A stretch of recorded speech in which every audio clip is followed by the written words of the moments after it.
Hi, I'm Susan Alley with Appraisal Aid, and this week we are going to address another common use PAP deficiency that we found in 2023, which was either the lack of a sales comparison approach reconciliation or an insufficient one. More commonly, it was insufficient or generalized. Some examples were stating that a weighted average was utilized, which is fine, but when commentary is in the report that can be inserted into any appraisal report, it often needs to be expanded upon to be meaningful to the intended user. So if you're going to say weighted average, at least provide a list of the sales and the weight that they were given. Same with stating weighted mean, or sometimes we'll see it just stating that the sales were weighted. Well, how? So that needs to be expanded upon. We will also see that certain sales were given the most weight, such as most weight was given to comps 1 and 2, but there's no explanation why. So that commentary needs to be expanded upon to explain why. Keeping why in your head while you're writing a report will go a long ways. Explaining why, whether it's adjustments, how you came up with the value conclusion, and things like that.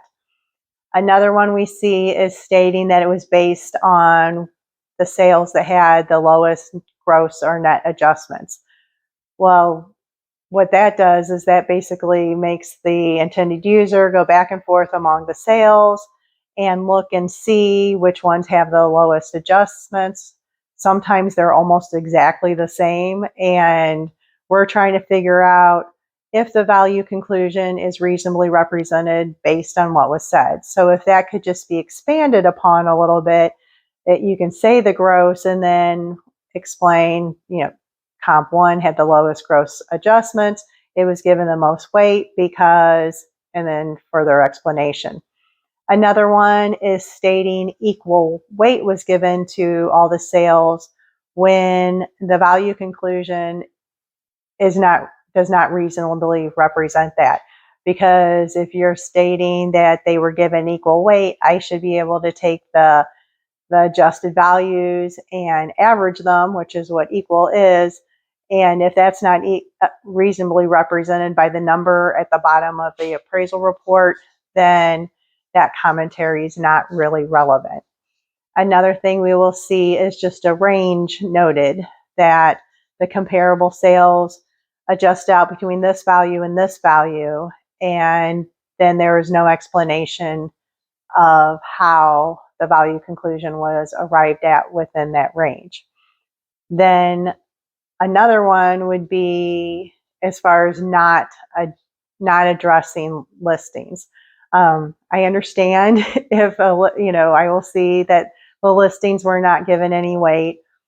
However, if the listings adjust out significantly lower than your value conclusion, then they really need to be addressed. They need to be addressed anyway, but they can be addressed minimally, but they shouldn't be ignored because they are a comparable. So expanding upon that, if the listings adjust out significantly lower, explain, because that will improve the overall quality and strength of the report and the support for your value conclusion.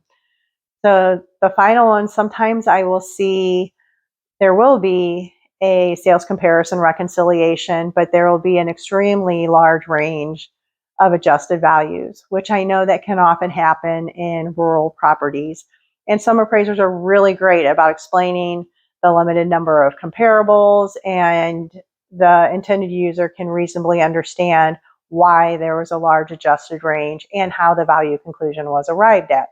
However, sometimes there's a very large adjusted range, or one comparable that is, all the comparable sales support the value conclusion, and then there's one that's significantly lower or significantly higher, and it's not addressed. That does need to be addressed so the intended user can understand the report better.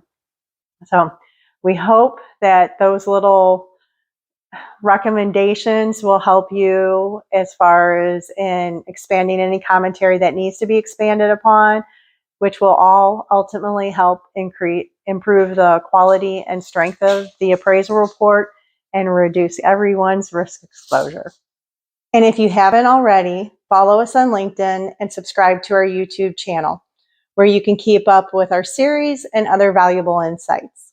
Together, we are more than just navigating compliance. We are setting new standards of excellence in appraisals.